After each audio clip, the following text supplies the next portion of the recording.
قال الله تبارك وتعالى في القرآن المجيد والفرقان الحميد وما كان الله ليعذبهم وأنت فيهم صدقت يا رب العالمين إن الله وملائكته يصلون على النبي يا أيها الذين آمنوا صلوا عليه وسلموا تسليما سارے بھائی مل کے پڑھنے بلغ العلا بکمالہ کشف الدجى بجمالہ حسنت جمیع خصالہ۔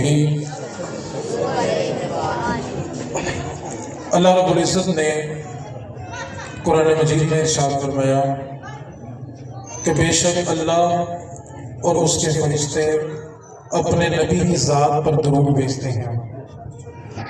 اب قرآن مجید میں جو لفظ ذکر کیا گیا وہ یصلون علی النبی ہے کہ نبی پر درود بھیجتے ہیں۔ اس جگہ پر یصلون علی محمد بھی کہا جا سکتا تھا کہ محمد صلی اللہ علیہ وسلم کی ذات پر درود بھیجتے ہیں۔ یصلون علی رسول ہی بھی کہا جا سکتا تھا کہ اپنے رسول کی ذات پر درود بھیجتے ہیں، لیکن قرآن مجید میں جو لفظ ذکر کیا گیا وہ یصلون علی النبی ہے کہ اپنے نبی پر درود بھیجتے ہیں۔ تو سوال یہ پیدا ہوتا ہے کہ اس مقام پر اللہ تعالیٰ نے لفظ محمد کا استعمال کیوں نہیں کیا، یا لفظ رسول کا استعمال کیوں نہیں کیا؟ اگر تو لفظ ہی ہوتا کہ یصلون علی محمد تو مطلب یہ ہوتا جس دن سے حضور کی ولادت ہوئی اس دن سے آپ پر درود، کیونکہ رسول کریم صلی اللہ علیہ وسلم کی ولادت کے بعد آپ کا نام محمد رکھا گیا۔ اگر لفظ ہوتا یصلون علی محمد تو ترجمہ یہ ہوتا کہ جس دن حضور پیدا ہوئے اس دن سے آپ پر اللہ اور اس کے فرشتے درود بھیجتے ہیں۔ اور اگر لفظ ہی ہوتا یصلون علی رسولہ کہ اپنے رسول پر درود بھیجتے ہیں تو پھر درود اس دن سے ہوتا جس دن نبی پاک صلی اللہ علیہ وسلم نے اعلان نبوت فرمایا کہ میں اللہ کا رسول بن کے آیا ہوں، تو پھر درود کا آغاز آپ کے اعلان نبوت سے ہوتا۔ لیکن اللہ تعالیٰ نے لفظ ذکر کیا ہے یصلون علی النبی کہ نبی کی ذات پر درود بھیجتے ہیں۔ تو اب یہ پتہ چلا جب سے نبی ہیں تب سے ان کی ذات پر درود ہے۔ اب دوسرا سوال یہ پیدا ہوا کہ نبی کب سے ہیں؟ تو خود رسول کریم صلی اللہ علیہ وسلم نے ارشاد فرمایا جب تمہارے باپ آدم مٹی اور پانی کے درمیان تھے تمہارا نبی اس وقت بھی نبی تھا۔ تو پتہ چلا جب سے نبی ہیں تب سے ان کی ذات پر درود ہے۔ قرآن مجید کی جو آیت میں نے آپ کے سامنے تلاوت کی ہے اس پر آپ کی توجہ چاہتا ہوں۔ آیت کا ترجمہ یہ ہے کہ اے محبوب جب تک آپ ان کے درمیان ہیں ان پر اللہ کا عذاب نہیں آئے گا۔ ہم جب قرآن مجید کا مطالعہ کرتے ہیں تو ایک قوم کا ذکر ملتا ہے کہ جب اس نے اللہ تعالیٰ کی نافرمانی کی تو اللہ تعالیٰ نے جب ان پر عذاب بھیجا تو پوری کی بستی کو الٹ دیا۔ دوسری قوم کا جب ہم تذکرہ پڑھتے ہیں قرآن مجید میں جب اس نے اللہ تعالیٰ کی نافرمانی کی تو اللہ تعالیٰ نے ان پر آسمان سے پتھروں کی بارش نازل کی۔ قرآن مجید میں تیسری قوم کا ذکر ہے کہ جب اس نے اللہ تعالیٰ کی نافرمانی کی تو ان پر طوفان نوح آیا۔ طوفان نوح اتنا سخت تھا کہ اس وقت زمین پر صرف وہ لوگ، وہ جانور اور وہ پرندے بچے تھے جو نوح علیہ السلام کی کشتی میں سوار ہو گئے تھے۔ اور طوفان نوح اتنا سخت تھا کہ آج جو بیت اللہ خانہ کعبہ ہم دیکھتے ہیں اس خانہ کعبہ کو بھی آسمانوں کی طرف اٹھا لیا گیا تھا اور ساری کی ساری زمین کو برابر کر دیا گیا تھا۔ طوفان نوح ختم ہو جانے کے بعد یہ بیت اللہ ابراہیم اور اسماعیل علیہ السلام نے دوبارہ تعمیر کیا تھا۔ اب جب چوتھی قوم کا ہم تذکرہ پڑھتے ہیں جب اس نے اللہ تعالیٰ کی نافرمانی کی تو ان کی شکلوں کو بندر اور سور کی شکلوں میں تبدیل کر دیا گیا۔ پانچویں قوم کا ہم تذکرہ پڑھتے ہیں جب اس نے اللہ تعالیٰ کی نافرمانی کی تو ان پر تیز ہواؤں کے طوفان آئے اور ہوائیں اتنی سخت تھی کہ وہ ہوائیں اتنی سخت چلتی تھی کہ ان کی لاشیں ان کے گھروں سے اڑتی تھی اور سمندر کی تہہ میں جا کے گرتی تھی۔ جب چھٹی قوم کا ہم تذکرہ پڑھتے ہیں تو ان پر اللہ تعالیٰ نے آسمان سے پتھر برسانے کا عذاب نازل کیا۔ اب جب ہم نے قرآن مجید میں ان قوموں کا تذکرہ دیکھا تو ان قوموں نے ایک ایک گناہ کیا تھا اور اللہ تعالیٰ نے پوری کی پوری قوم کو تباہ کر دیا۔ آج ان قوموں کے نام تک ہمیں نہیں ملتے، اللہ تعالیٰ نے ان کو صفحہ ہستی سے مٹا دیا۔ ایک ایک جرم تھا اور پوری کی پوری قوم کو تباہ کر دیا گیا۔ گزشتہ جتنی امتیں گزری، انہوں نے جتنے گناہ کیے، وہ سارے کے سارے گناہ اس امت کے دامن میں موجود ہے۔ ایسا کوئی گناہ نہیں جو پچھلی امت نے کیا ہو اور اس امت کے دامن میں موجود نہ ہو۔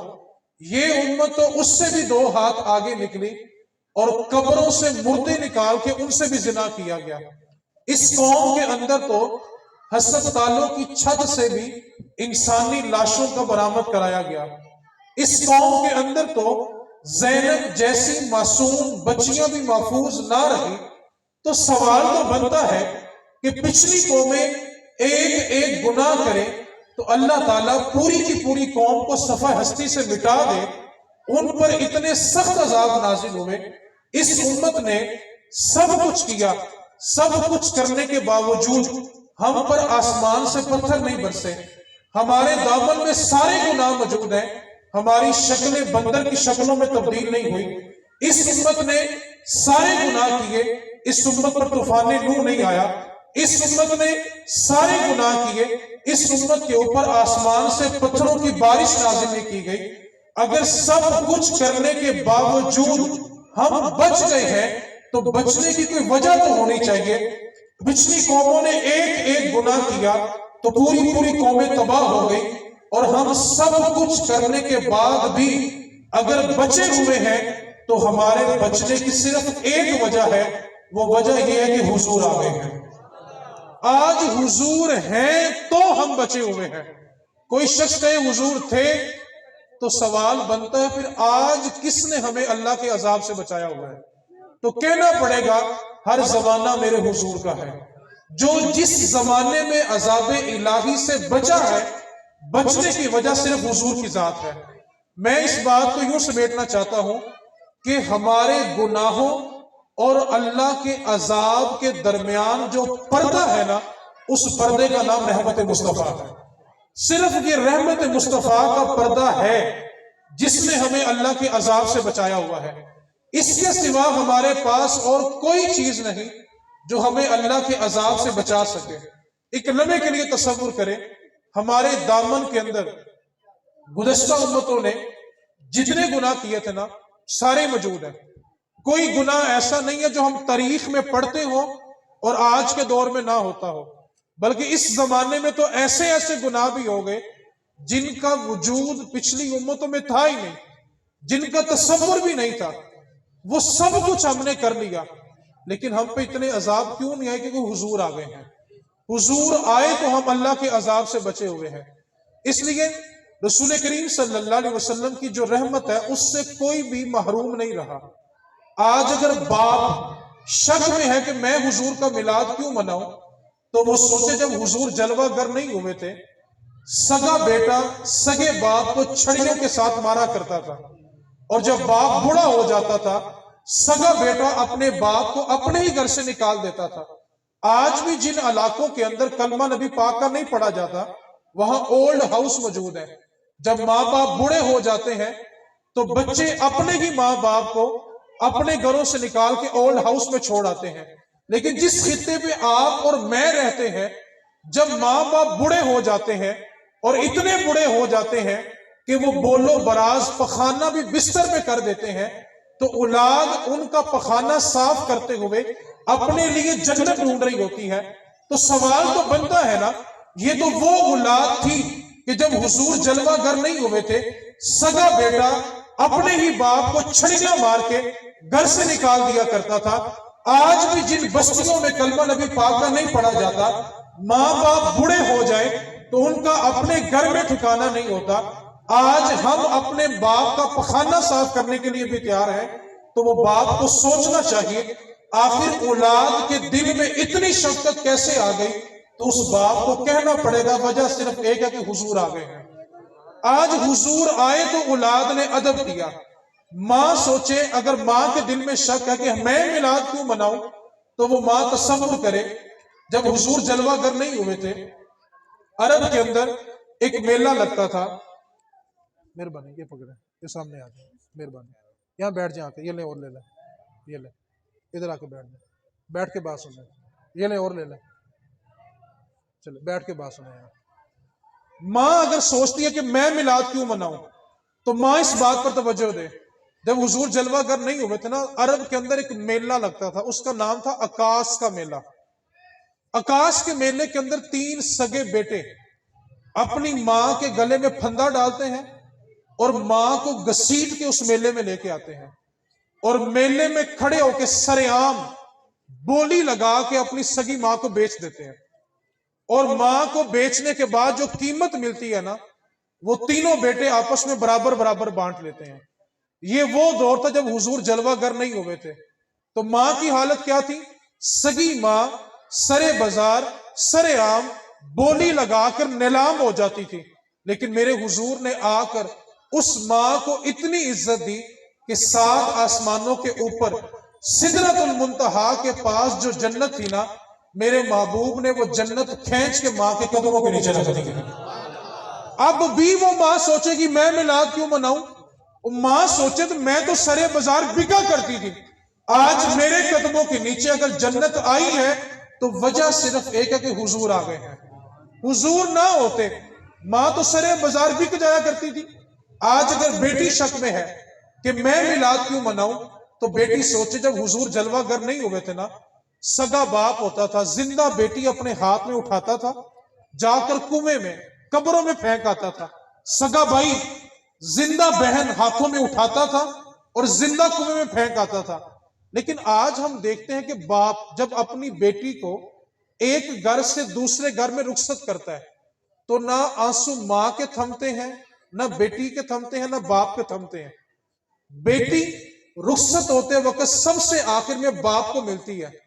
ہچکی نہ باپ کی تھمتی ہے نہ بیٹی کی تھمتی ہے.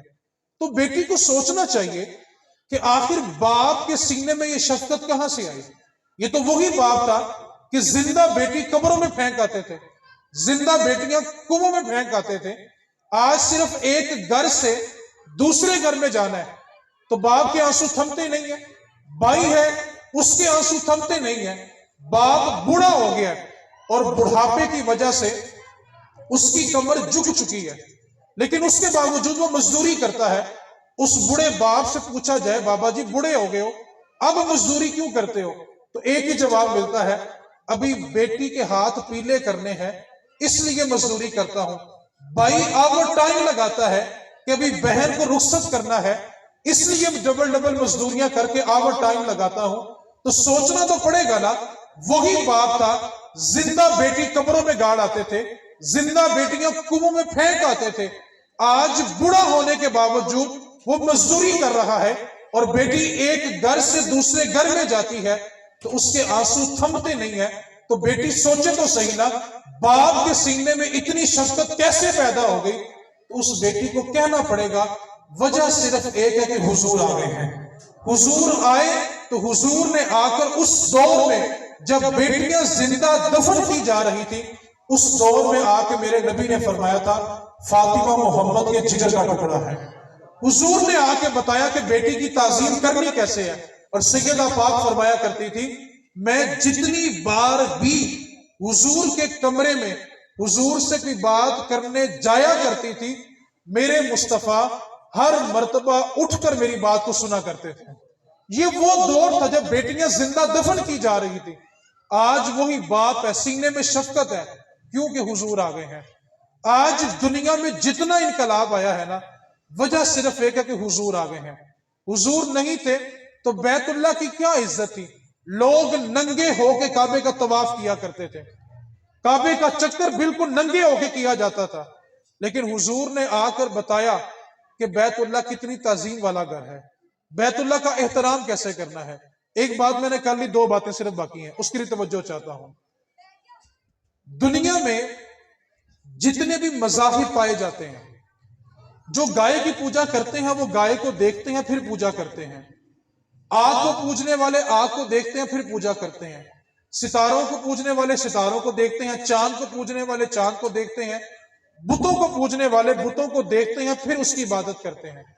ایک واحد مذہب مسلمانوں کا ہے، ہم اپنے خدا کی عبادت کرتے ہیں لیکن ہم نے خدا دیکھا نہیں ہے۔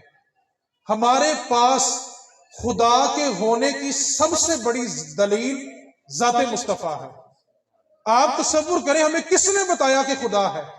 کسی نے خدا دیکھا ہے؟ ہم نے تو خدا کو بھی در رسول سے مانا ہے۔ ہمارے پاس تو خدا کے ہونے کی دلیل بھی ذات مصطفیٰ ہے۔ ہمیں حضور نے آگے بتایا کہ خدا کی ذات ہے، باقی سب نے اپنا معبود دیکھا، ہم نے تو اپنا معبود بھی نہیں دیکھا۔ نبی پاک صلی اللہ علیہ وسلم کے ایک صحابی تھے خزیمہ رضی اللہ تعالیٰ عنہ۔ رسول کریم صلی اللہ علیہ وسلم ایک دن فجر کی نماز پڑھا کے سیر کرتے کرتے نا مدینے کی حدود سے باہر چلے گئے۔ مدینے کے باہر ایک یہودی اپنا گھوڑا لے کے کھڑا تھا بیچنے کے لیے۔ رسول کریم صلی اللہ علیہ وسلم کو وہ گھوڑا پسند آ گیا، نبی پاک نے اس یہودی سے سودا کیا، سودا طے ہو گیا۔ رسول کریم صلی اللہ علیہ وسلم نے اس یہودی سے کہا کہ میں سیر کرنے آیا تھا، خریدنے نہیں آیا تھا، تو تم چند لمحے رک جاؤ، میں مدینے جاتا ہوں، قیمت لا کے تمہیں دیتا ہوں، تو گھوڑا میرے سپرد کر دینا۔ اس نے کہا ٹھیک ہے۔ اب جب حضور قیمت لینے کے لیے مدینہ شریف گئے تو یہودی کو کسی نے قیمت زیادہ لگا دی اور اس کا ایمان ڈاواڈول ہو گیا۔ اب جب حضور قیمت لے کے پہنچے اور کہا یہ تمہاری قیمت ہے، گھوڑا میرے سپرد کر دو، یہودی کہنے لگا میں نے آپ کو گھوڑا بیچے کوئی نہیں ہے۔ اب حضور اقرار کر رہے ہیں کہ میں نے گھوڑا خریدا ہے، اتنی قیمت میں خریدا ہے، اور یہودی مسلسل انکار کر رہا ہے کہ میں نے گھوڑا آپ کو بیچا ہی نہیں ہے۔ اب جب شور ہوا تو بازار میں جو لوگ تھے ارد گرد کے وہ جمع ہو گئے، اب شور بڑھتا گیا۔ حضور مسلسل فرما رہے ہیں کہ میں نے گھوڑا خریدا ہے، اتنی قیمت میں خریدا ہے، اور یہودی مسلسل انکار کر رہا ہے کہ میں نے گھوڑا آپ کو بیچے کوئی نہیں ہے۔ اب جب تکرار بڑا، بحث بڑی، تو یہودی کی زبان سے ایک جملہ نکلا۔ یہودی کہنے لگا اگر آپ نے مجھ سے گھوڑا خریدا ہے تو کوئی گواہ پیش کر دے، اگر آپ نے گواہ پیش کر دیا تو میں گھوڑا آپ کے سپرد کر دوں گا۔ کیونکہ یہودی جانتا تھا جس وقت ہمارا سودا ہوا ہے ان کے اور میرے سوا یہاں پہ تھا ہی کوئی نہیں، تو جب گواہ ہی نہیں ہوگا تو گھوڑا ان کو دینا ہی نہیں پڑے گا۔ اب جب یہودی نے یہ جملہ بولا کہ آپ گواہ پیش کریں، اگر آپ نے گواہ پیش کر دیا تو میں گھوڑا آپ کو دے دوں گا، جو لوگ بازار میں ارد گرد جمع تھے نا، ان میں حضور کے صحابی حضرت خزیمہ رضی اللہ تعالی عنہ بھی کھڑے تھے۔ آپ آگے بڑھے، آگے بڑھ کر عرض کی اے اللہ کے رسول، میں گواہی دیتا ہوں کہ آپ نے یہ گھوڑا اس یہودی سے خریدا ہے، اور جتنی قیمت آپ کہہ رہے ہیں اتنی قیمت میں خریدا ہے۔ اب یہودی نے کہا تھا کہ اگر آپ گواہ دے دیں تو میں گھوڑا دے دوں گا۔ اب گواہی مل گئی تو یہودی نے وہ گھوڑا نبی پاک صلی اللہ علیہ وسلم کے سپرد کر دیا، حضور نے اس کو قیمت دے دی۔ اب حضور نے گھوڑا لیا اور حضور مدینے کی طرف چل پڑے۔ اب حضور چل رہے ہیں، ساتھ ساتھ حضرت خزیمہ چل رہے ہیں۔ نبی پاک صلی اللہ علیہ وسلم نے چلتے چلتے حضرت خزیمہ سے پوچھا خزیمہ، جس وقت گھوڑے کا سودا ہوا تھا وہاں یہودی اور میرے سوا کوئی نہیں تھا، پھر تم نے یہ گواہی کیسے دی کہ میں نے یہودی سے گھوڑا خریدا ہے اور جتنی قیمت میں بول رہا ہوں اتنی قیمت میں خریدا ہے؟ آپ جواب سنیں، آپ کا ایمان تازہ ہوگا۔ حضرت خزیمہ عرض کرنے لگے اللہ کے رسول، آپ نے مجھ سے یہ پوچھا ہے کہ میں نے آپ کی گواہی کیسے دی کہ آپ نے گھوڑا خریدا ہے اور اتنی قیمت میں خریدا ہے؟ اے اللہ کے رسول، اس دنیاوی سودے کی حیثیت ہی کیا ہے؟ آپ نے کہا جبریل آتا ہے، ہم نے دیکھا نہیں۔ آپ نے کہا جبریل آتا ہے، ہم نے مان لیا۔ آپ نے کہا یہ قرآن ہے، ہم نے قرآن اترتا نہیں دیکھا۔ آپ نے کہا قرآن ہے تو ہم نے مان لیا۔ ہم نے جنت، جہنم، جنات، فرشتے نہیں دیکھے۔ آپ نے کہا ان کا وجود ہے تو ہم نے مان لیا۔ اے میرے آقا، اس دنیاوی سودے کی حیثیت ہی کیا ہے؟ ہم نے تو اپنا رب نہیں دیکھا۔ آپ نے کہا تو ہم نے تو بن دیکھے اپنے رب کا کلمہ بھی پڑھ لیا ہے۔ آپ یہ پوچھتے ہیں کہ میں نے گواہی کیسے دی؟ ہم نے تو آپ کے کہنے پہ اپنے رب کی گواہی دی ہے۔ یار ہم میں سے کسی نے خدا کو دیکھا نہیں ہے، ہم میلاد کیوں نہ منائیں؟ ہمیں تو اپنا خدا بھی در مصطفیٰ سے ملا ہے۔ ورنہ کس کے پاس دلیل ہے کہ خدا موجود ہے؟ علامہ اقبال کے زمانے میں ایک بندہ تھا، اس کا یہ اعتراض تھا کہ خدا ہے تو نظر کیوں نہیں آتا؟ کیونکہ باقی جتنے بھی معبود ہیں لوگ ان کو دیکھتے ہیں پھر عبادت کرتے ہیں، مسلمانوں نے اپنا خدا دیکھا نہیں ہے۔ اب اس بندے کا اعتراض یہ تھا کہ خدا ہے تو نظر کیوں نہیں آتا؟ اس نے جگہ جگہ جانا، لوگوں کو اعتراض سنانا، لوگوں کو پریشان کرنا۔ وہ ایک دن سیال کوٹ کی گلی سے گزر رہا تھا تو اس کو ایک مسلمان مل گیا، کیونکہ برے صغیر کا زمانہ تھا، مسلم ہندو اکٹھے رہتے تھے۔ اس نے ایک مسلمان کو کہنے لگا مسلم ہو؟ اس نے کہا ہاں مسلمان ہوں۔ کہنے لگا تمہارا خدا ہے؟ مسلمان نے کہا ہاں ہمارا خدا ہے۔ تو کہنے لگا نظر کیوں نہیں آتا؟ باقی جتنے معبود ہیں وہ نظر آتے، تمہارا خدا نظر کیوں نہیں آتا؟ بندہ سمجھدار تھا، اس نے کہا یار یہ گلی باہر نکل، بالکل سامنے نا اقبال کا گھر ہے، علامہ اقبال کا، اقبال سے جا کے پوچھ خدا ہے تو نظر کیوں نہیں آتا؟ اب اقبال بھی تو اقبال تھا نا، اقبال اپنی کلاس میں اکثر لیٹ جایا کرتے تھے۔ تو ایک دن استاد نے کہا اقبال تم دیر سے آتے ہو، تو اقبال کہنے لگا استاد جی اقبال دیر سے ہی آتا ہے، اقبال جلدی نہیں آتا۔ اور علامہ اقبال کا عشق رسول، علامہ اقبال سے آپ کے شاگرد نے پوچھا تھا کہ اے اقبال، کوہ طور جہاں موسیٰ اللہ سے ہم کلام ہوتے تھے اور اللہ کی صفاتی تجلی کا نزول ہوا تھا، کوہ طور افضل ہے یا حجرہ مصطفیٰ افضل ہے؟ علامہ اقبال کا عشق رسول چیک کرے، آپ فرمانے لگے کوہ طور کو میرے مصطفیٰ کے حجرے سے نسبت ہی کیا ہے؟ حضور کے حجرے میں جو جھاڑو دیا جاتا ہے اس سے جو گرد و غبار اڑتا ہے، کوہ طور تو اس کا مقابلہ بھی نہیں کر سکتا۔ تم کوہ طور کو حضور کے حجرے سے ملا رہے، کیوں کہ وہ کلیم اللہ ہے، یہ حبیب اللہ ہے۔ کلیم اللہ وہ ہوتا ہے جس کو 40 راتیں کوہ طور پر جا کر اللہ کی صفاتی تجلی کا انتظار کرنا پڑتا ہے۔ 40 راتیں 40 لیلۃ، 40 راتیں موسیٰ علیہ السلام نے کوہ طور پہ جا کے چلہ کیا تھا، اور 40 راتیں چلہ کاٹنے کے بعد اللہ کی ذاتی نہیں، ذات ہو تو صفات ہوتی ہیں، جیسے اللہ خود ذات ہے، رحمان ہونا اس کی صفت ہے، رحیم ہونا اس کی صفت ہے، ملک ہونا اس کی صفت ہے، قدوس ہونا اس کی صفت ہے، اللہ خود ذات ہے۔ اللہ تعالیٰ نے ذاتی نہیں صفاتی تجلی، اور صفاتی تجلی کا بھی کروڑواں حصہ کوہ طور پہ نازل کیا تھا، اور اللہ کی صفاتی تجلی کے کروڑویں حصے کی تجلی کا عالم یہ تھا کہ طور برداشت نہ کر سکا، جل کے راکھ ہو گیا، اور موسیٰ علیہ السلام بے ہوش ہو کر زمین پر تشریف لے آئے۔ جب ہوش آیا تو موسیٰ علیہ السلام نے اللہ کی صفاتی تجلی کا کروڑواں حصہ دیکھا تھا، تو موسیٰ علیہ السلام کی نظر کا کمال یہ ہو گیا تھا کہ موسیٰ علیہ السلام کالی رات میں کالے پتھر پہ 27 میل دور جو چونٹی ریگا کرتی تھی، موسیٰ علیہ السلام 27 میل دور سے اس کو دیکھ لیا کرتے تھے، کیونکہ موسیٰ نے طور پر اللہ کی صفاتی تجلی کا کروڑواں حصہ دیکھا تھا۔ تو کلیم اللہ کی نظر کا کمال یہ تھا کہ 27 میل دور کالی رات میں کالے پتھر پہ جو چونٹی ریگا کرتی تھی، موسیٰ اس کو بھی دیکھا کرتے تھے۔ یار کلیم اللہ نے اللہ کی صفاتی تجلی کا کروڑواں حصہ دیکھا، تو نظر کا کمال یہ ہے۔ سوچو اس مصطفیٰ کی نظر کا کمال کیا ہوگا جو سامنے بیٹھ کے اپنے رب کی ذات کو دیکھ آیا ہوگا۔ کوئی حد ہے ان کے عروج کی؟ بلغ العلا بکا، کوئی حد ہے ان کے عروج کی؟ بلغ العلا بکا۔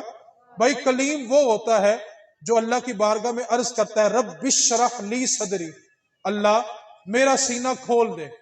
یہ کون دعا کر رہے ہیں؟ کلیم اللہ۔ یہ جو قرآن مجید میں دعا، یہ موسیٰ کلیم اللہ کی دعا ہے۔ موسیٰ کلیم اللہ نے اللہ کی بارگاہ میں عرض کیا تھا رب اشرح لی صدری، اللہ میرا سینہ کھول دے۔ کلیم اللہ وہ ہوتا ہے جو اللہ کی بارگاہ میں عرض کرتا ہے اللہ میرا سینہ کھول دے، اور حبیب اللہ وہ ہوتا ہے جس کو رب خود فرماتا ہے الم نشرح لک صدرک، سونے ہم نے تیرا سینہ پہلے ہی کھول دیا ہوگا ہے۔ کلیم اللہ یہ ہے۔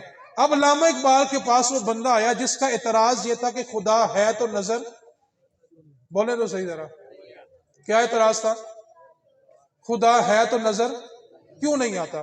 اس نے آ کر اقبال کے گھر پہ دستک دی۔ اقبال کا جو خادم تھا اس کا نام تھا اسلم، جو آپ کا ذاتی خادم تھا۔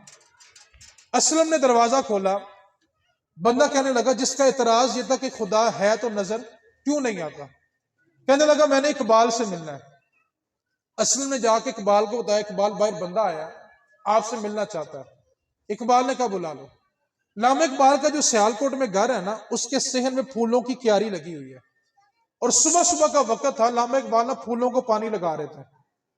اب وہ بندہ اقبال کے گھر میں داخل ہوا، اس کا اعتراض کیا تھا کہ خدا ہے تو نظر، بیٹھ کے بات سنو یار، خدا ہے تو نظر کیوں نہیں آتا۔ اب وہ جیسے اقبال کے گھر میں داخل ہوا نا، علامہ اقبال نے اس کو جی بھر کے دیکھا، جھکے، اپنی کیاری میں سے ایک گلاب توڑا۔ کیا توڑا؟ اور اس کو آنے والے کو تحفہ دیا۔ اس نے گلاب پکڑا، کہنے لگا اقبال خوشبو بڑی کمال ہے۔ کیا کہنے لگا؟ اس کا اعتراض کیا تھا کہ خدا ہے تو نظر، کہنے لگا اقبال خوشبو بڑی،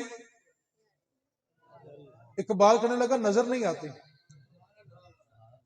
کیا کہنے لگا؟ نظر نہیں آتی۔ بندہ سمجھ گیا میرا اعتراض غلط تھا، خدا ہے لیکن نظر، خوشبو ہوتی ہے لیکن نظر، گرمی سردی لگتی ہے لیکن نظر، درد ہوتا ہے لیکن نظر، اسی طرح خدا ہے لیکن نظر۔ یار ہم نے خدا کس کے کہنے پہ مانا؟ سوال ہے نا۔ جو بندہ کہتا ہے میں میلاد کیوں مناؤں، سادہ جواب ہے، یا تجھے خدا کا پتہ ہو؟ کہے گا بالکل پتہ ہے۔ کس کے کہنے پہ پتہ ہے؟ اس کو کہے اس بات کا شکر ادا کر لے کہ ہمارے نبی نے ہمیں خدا سے جوڑ دیا، اس بات کا شکرانہ ادا کر لے۔ ہم اہل سنت ہیں، اس بات کو یاد رکھیں، نبی پاک کے میلاد کی خوشی کرنے کے لیے محفل میلاد کروانا فرض نہیں ہے۔ کیا کہا میں نے؟ محفل کروانا فرض، جلوس میں جانا بھی فرض نہیں ہے، لیکن نبی پاک کے آنے پہ خوش ہونا فرض ہے۔ ایک بندہ میلاد میں نہیں آیا، مرضی ہے، جلوس میں نہیں گیا، اس کی مرضی ہے، اور کم از کم اپنے گھر بیٹھ کے خوش تو ہونا کہ میرا نبی آ گیا۔ خوشی منانا فرض ہے۔ نہیں میلاد میں آتا کوئی اعتراض نہیں ہے ہمیں یار، نہیں جلوس میں گیا کوئی اعتراض نہیں ہمیں، اور کم از کم چہرہ تو کھلا کھلا رکھنا کہ میرا نبی آ گیا۔ تصور کرو، جو میں دعوت فکر دینے لگا، تصور تو کرو، ایک لمحے کے لیے تصور کرو یار، اگر حضور ہمیں رب کا نام بتاتے، کوئی گائے کا پیشاب پی رہا ہوتا، کوئی بتوں کے آگے ماتھا ٹیک رہا ہوتا، کوئی سورج کے آگے ماتھا ٹیک رہا ہوتا، آج اگر وحدہ لا شریک رب کو ماننے والے ہیں نا، تو وجہ صرف ایک ہے کہ حضور آ گئے ہیں، حضور نے ہمیں آ کر بتایا کہ خدا ہے۔ تو اس لیے ایک شاعر تھا، زینہ کہتے ہیں سیڑھیوں کو، شاعر نے کہا تھا کوئی چھت پہ چڑھ سکتا نہیں زینہ چھوڑ کے، کوئی چھت پہ چڑھ سکتا نہیں زینہ چھوڑ کے، اور کوئی خدا کو پا سکتا نہیں مدینہ چھوڑ کے۔ جس کو خدا چاہیے اس کو در رسول پہ جانا پڑے گا۔ تو اس واسطے جس کو جو بھی ملا حضور کے آنے سے ملا ہے، اس واسطے ہمارے گناہوں اور اللہ کے عذاب کے درمیان جو پردہ ہے، اس پردے کا نام رحمت مصطفیٰ ہے۔ آخری بات، دو باتیں میری مکمل ہوگی، آخری بات، ہم سب جمع ہوئے ہیں حضور کا ذکر کرنے کے لیے۔ آپ سے میرا سوال ہے، حضور کے دنیا میں آنے کا مقصد کیا تھا؟ ایک ہی مقصد ہے، بندوں کو رب سے ملانا، دین کی تبلیغ کرنا۔ حضور دنیا میں آئے دین کی تبلیغ کرنے کے لیے۔ اگر وہ دین ہمارے گھروں میں موجود ہے، پھر ڈنکے کی چوٹ میں میلاد ہر سال منانا چاہیے۔ اگر ہم اس دین میں کمزوری کر رہے ہیں، تو آج کے میلاد سے یہ سبق لے کے جانا ہے کہ نبی پاک کے آنے کا مقصد دین کی تبلیغ تھی، اس دین کے اوپر چلنا شروع کریں۔ جو میں نے بات آپ سے گوش گزار کرنی ہے، جو سبق آپ کو دے کے جانا وہ یہ ہے، ہم سارا دن نا مزدوری کرتے ہیں، رزق حلال کماتے ہیں اپنی اولاد کے لیے۔ جس اولاد کے لیے زندگی گزار کے جا رہے ہیں نا، باپ اپنے بچوں کو کروڑوں کا گھر دے جاتا ہے، لاکھوں کی گاڑی دے جاتا ہے، لیکن جب باپ کی میت گھر کے صحن میں پڑی ہوتی ہے نا، اس کے جوان 4-5 بچے ہوتے ہیں، اور وہ باپ کے سرانے کھڑے ہو کے نا کسی کو ٹیلی فون کرتے ہیں کہ آ کر ابو کو غسل دے دو۔ یقین کریں اس سے بڑا غریب باپ کوئی نہیں مرا، جس کے مرنے کے بعد اس کے بچے اس کو ہاتھ نہیں لگا رہے۔ اس نے زندگی میں کیا کمایا؟ اس کا کروڑ کا گھر، لاکھوں کی گاڑی اس کے کس کام آئی کہ جب اس کے سگے بیٹے نے باپ کے مرنے کے بعد باپ کو ہاتھ ہی نہیں لگایا؟ جس اولاد کی خاطر آپ ساری زندگی گزار کے جا رہے ہیں نا، اگر اس اولاد کو دین نہ دیا، جس صابن کے ساتھ باپ کو نہلایا جاتا ہے نا، اور بھائی یہ صابن بچے اپنے گھر میں نہیں رکھیں گے، باپ کے کفن کا بچا ہوا کپڑا بچے اپنے گھر میں نہیں رکھتے، ماں باپ کے بدن سے جو کپڑے اترتے ہیں نا وہ بچے اپنے گھر میں نہیں رکھتے۔ ہم کس گمان میں ہیں؟ ساری زندگی اولاد کو دین سے بچا بچا کے جوان کر دیا، اور توقع یہ کہ اولاد ادب کرے، ایک بات کو پلے باندھے۔ جب باپ اپنی بیٹی کو اپنے گھر سے رخصت کرتا ہے نا تو قرآن کے سائے میں رخصت کرتا ہے۔ آگے آگے بیٹی چل رہی ہوتی ہے، پیچھے بھائی یا باپ قرآن کا سایہ کرتا ہے۔ کسی بھی ذی شعور بندے سے پوچھو کہ قرآن کے سائے میں بیٹی کو رخصت کیوں کیا، تو ایک ہی جواب ملتا ہے، قرآن کی برکت ہوگی تو بیٹی کی زندگی میں سکون ہوگا۔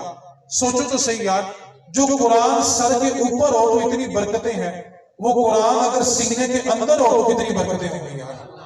ہم نسلوں کو نہ سایہ دے رہے ہیں، تعلیم نہیں دے رہے، نتیجہ کیا نکلا؟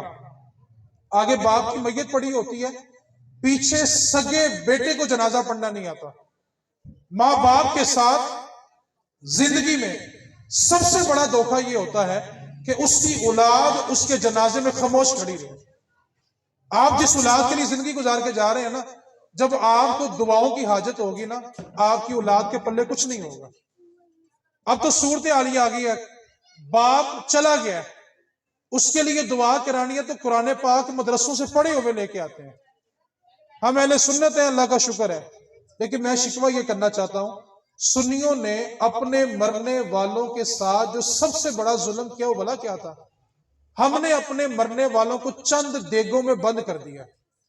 ہم نے یہ سمجھ لیا ہے کہ سال کے بعد 2 دیگیں پکائیں گے تو ماں باپ کا حق ادا ہو جائے گا۔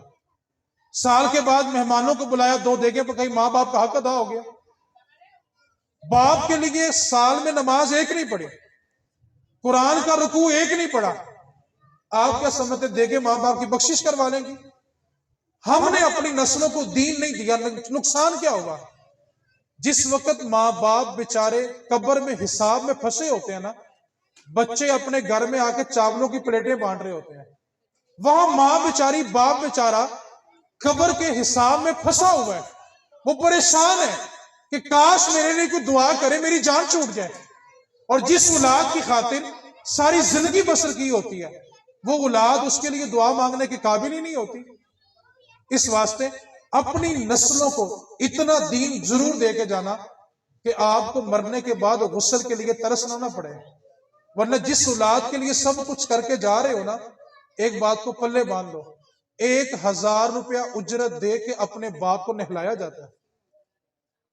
جس اولاد کی خاطر آپ نے سب کچھ کیا، میں آپ کو مثال دینا چاہتا ہوں، ایک بات کو یاد رکھیں، اللہ تعالیٰ کسی کو دولت دے تو یہ کوئی عیب نہیں ہے، یہ اس کا کرم ہے۔